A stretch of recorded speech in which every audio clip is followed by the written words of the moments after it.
welcome to A Glimpse into the Moment. Thanks for tuning in. I really went around and around about what we should talk about today. Empaths, PTSD, active abuse. Well, honestly, the topic list never really ends, doesn't it? Oh, it just goes on and on and on.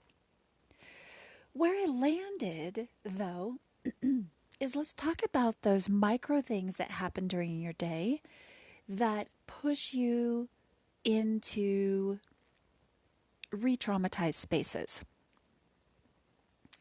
So this can apply if you're in active abuse or if you're in a healing space. Either way, things that happen throughout our day can manipulate our mindset and manipulate our actions to keep us either one, locked in abuse. We all know that I believe it's called the narcissistic glare, that horrible, evil look that a narcissist will give you, typically in public, to let you know that they're in control and that you've crossed the line and you're going to be in terrible trouble. Or if you are in the healing stages of your journey, something that can trigger you and immediately you're sitting in a stadium full of people shaking. You are suddenly having flashbacks. You know, both of those things happened to me in the last 48 hours. So totally different circumstances. But when you pile all of those little things together, those little tiny actions, either by design, right? If you're in active abuse, it's definitely by design. If you're in healing stages, it could be remnants from PTSD, something that triggered your PTSD, or it could be that you are still being stalked.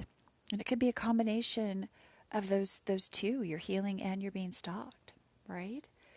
So you need to be really aware of what those triggering items might be and how to ground yourself through them. So for me, there was a large number of rolling items that happened over the last 48 hours that led to me being in just a heightened state of PTSD, almost like an invisible energy bubble around me where every sound, every anything above just the normal made me jump, made my entire body go into fight mode or flight mode. It was in fight mode. It was not in flight mode. It was like ready to take on whatever was coming my way. At the same time, not aggressively, just prep. I'm in prep mode. And if you've ever had your adrenaline at that space of fight or flight or prep for fight or flight mode, it just surges into you and every molecule of your body is on. When you get locked there, it is pretty exhausting. It's not pretty exhausting. It's incredibly exhausting. And it is hard to, even with a bunch of tools, even with a year of managing PTSD and doing a pretty strong job of managing its symptoms and its effect on my life, it still took its toll. I feel exhausted today. I mean, exhausted. And I still have real life. I still have real life to do. So when those micro triggers, micro things that hit your life, that amp up your flashbacks, amp up the control that somebody has over you or the access they have to you, and you feel almost unsafe. Not almost, you feel very unsafe. It can take a massive toll on you. So you need to be really aware of that. Reach out to your support system, ask for help. Don't hesitate to let the kids get you your cup of coffee. Okay, maybe that's just me. But don't beat yourself up know your limits and stand up for yourself. If you know that a support system isn't helping you, it's just making you worse, stand up for yourself.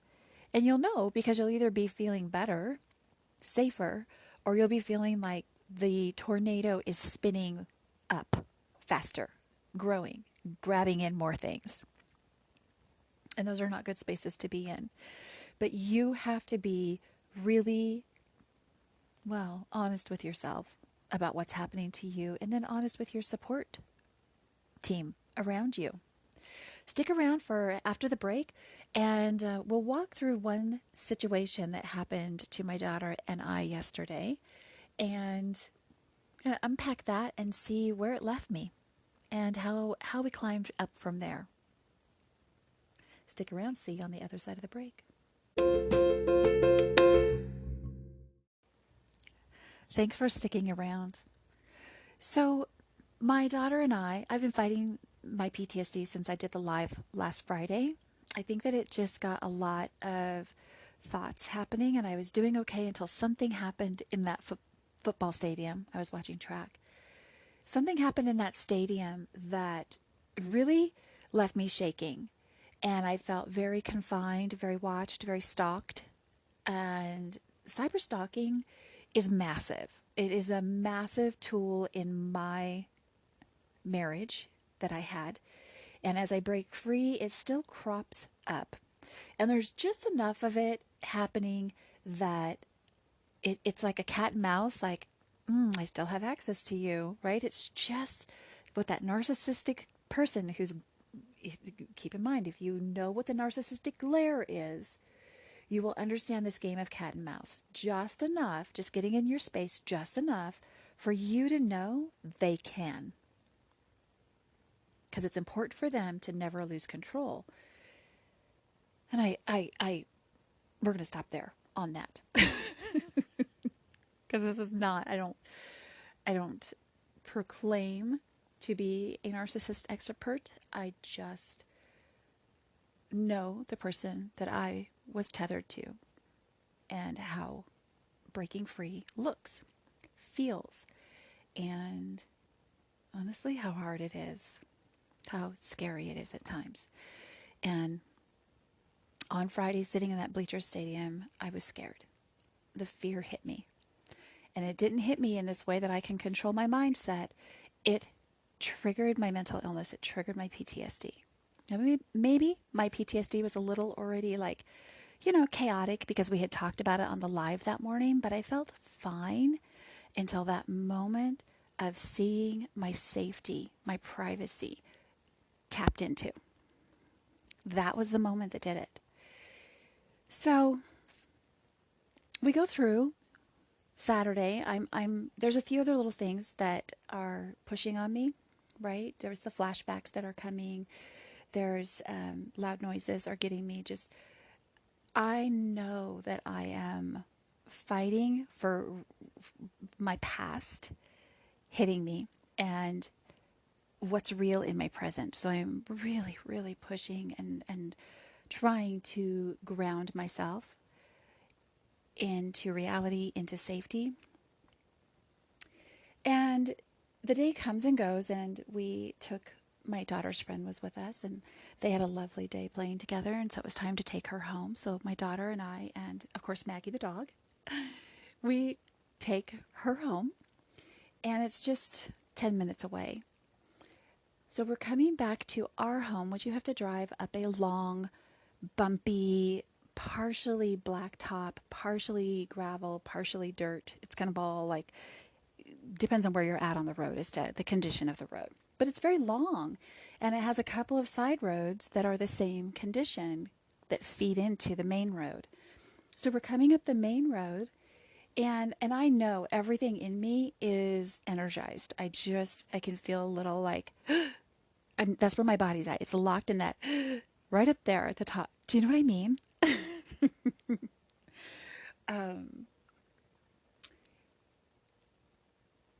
I'm only going 20 up the road.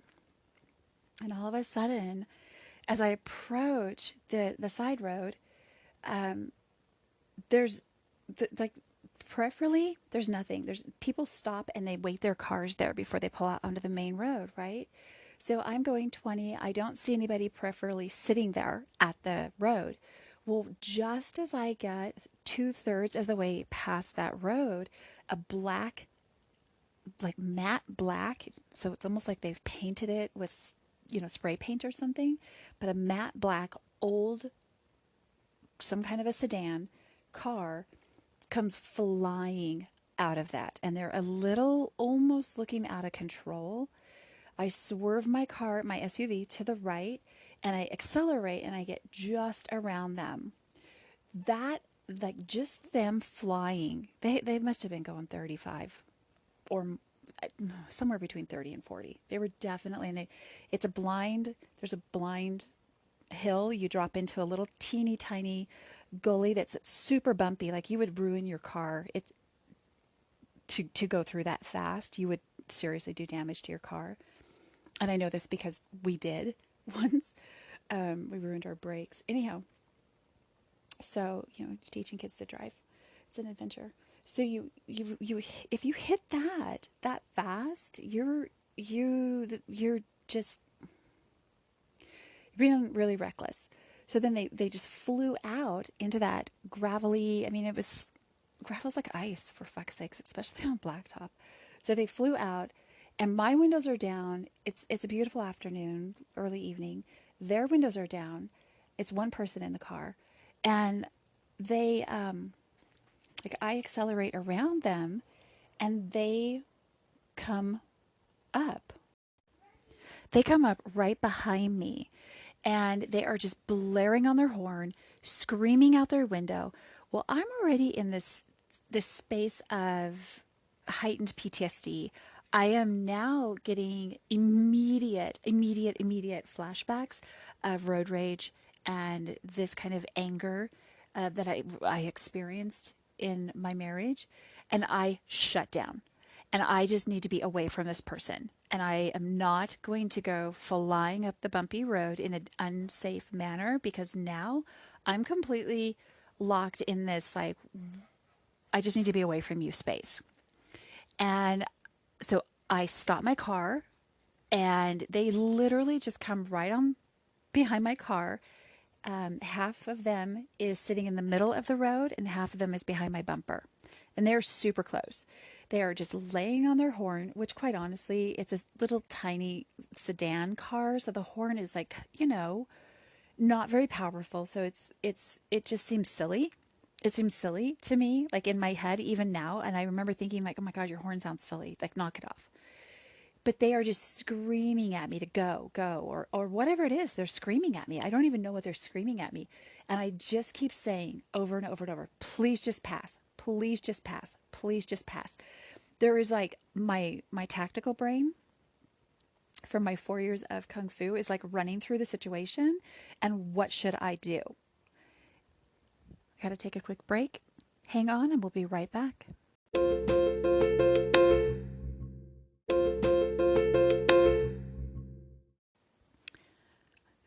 Thanks for hanging around. So my tactical brain is running through options. And a little side note, I had 4 years of Kung Fu when I was a little girl. So situational awareness is something that was drilled into me. And while I don't have it all the time, if things get kind of funky, my situational awareness kicks on.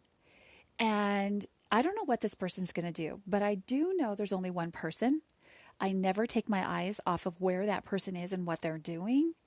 I have conversation with my daughter to, basically just, I don't know what's going to happen. We need to just stay in the car, be calm. And I really wish I had my gun right now. And this was really stupid. I don't have my gun with me. Again, 10 minutes away, driving somebody home.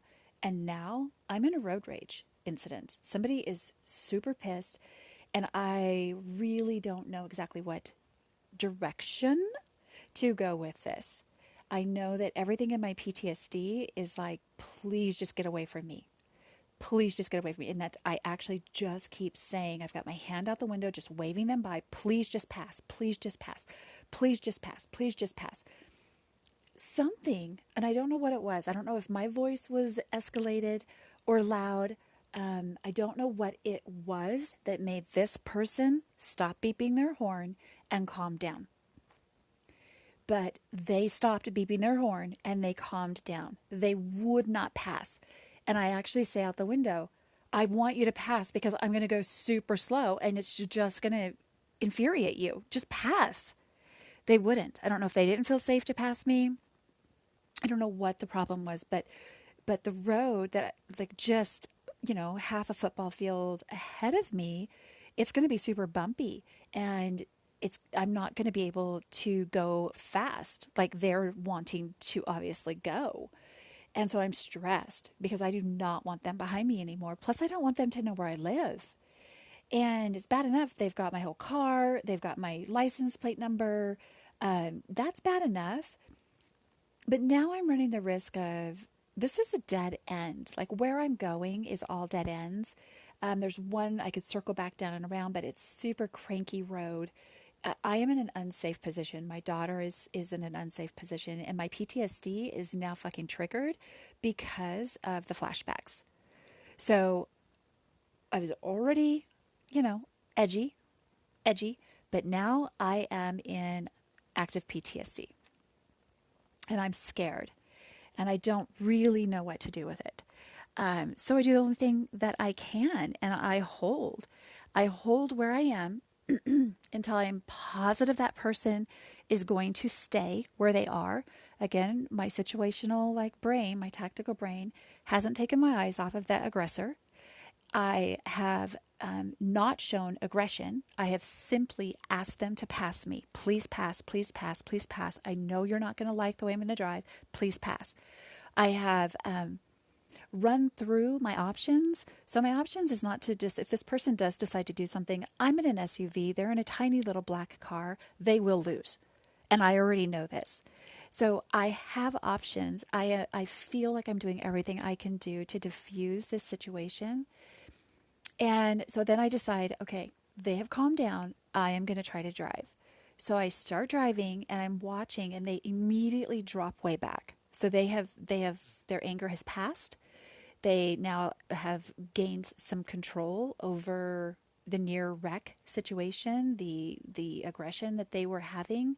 So they've dropped about 5 car lengths behind me. As I start to climb the hill into the bumpy area, they turn up a driveway.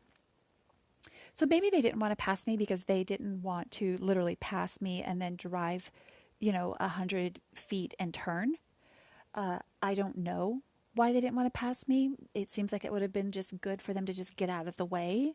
Maybe they thought I would chase them down, but I was showing zero signs of aggression. Anyway, when they turned, I could feel it all hit. I could feel it all hit. All the emotion, all the pain, all the hurt, all the fear hit. And hit hard it did. I was able to get my daughter and the dog and I up to our driveway. And when I turned the car off, just the emotion hit me. And the PTSD with emotion, it felt like I slipped backward. That road rage incident triggered flashbacks. It pulled me into multiple situations that I had normalized over my life. And so suddenly it's not this person on my own road that's in my head. It's all these other circumstances and situations that are just boom, boom, boom, boom, over flooding my system. And the tears hit, and I just sit in my car for a few minutes. My daughter and the dog got out, and she knew that I was in active PTSD. We have rehearsed and walked through what to do when I'm in PTSD. I mean, it really is just a support system. I cannot add more. I cannot add more.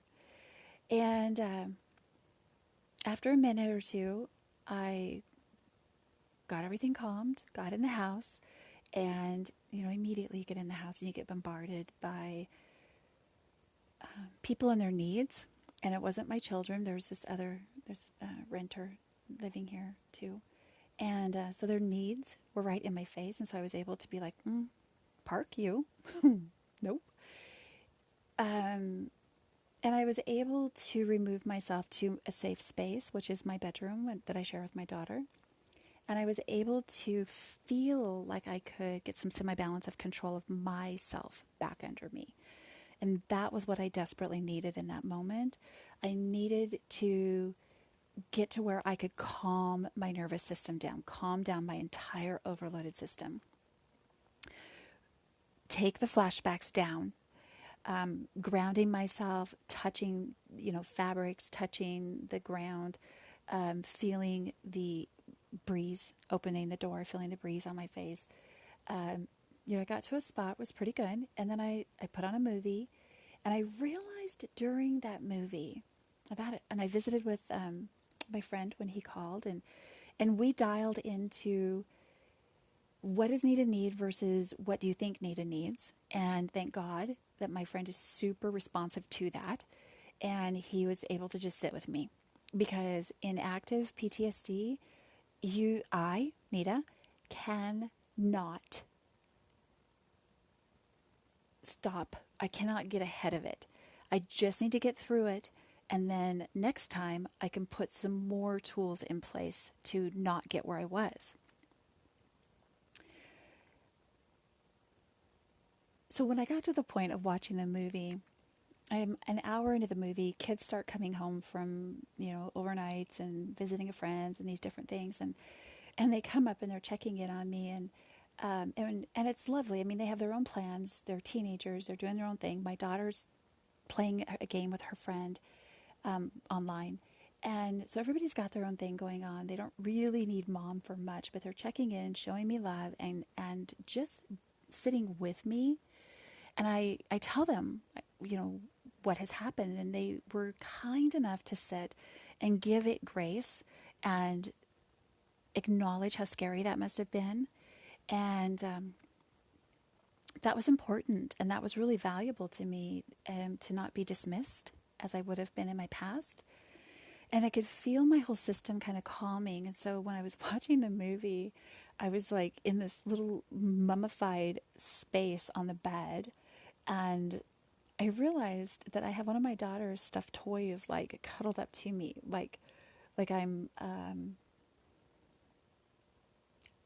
trying to make myself feel as safe as possible and as unsensationalized as possible. So shutting myself off from everything as much as possible. So it was we're going to kind of wrap up on this because I could talk for hours on it, and it really is just we just need to take a short look at these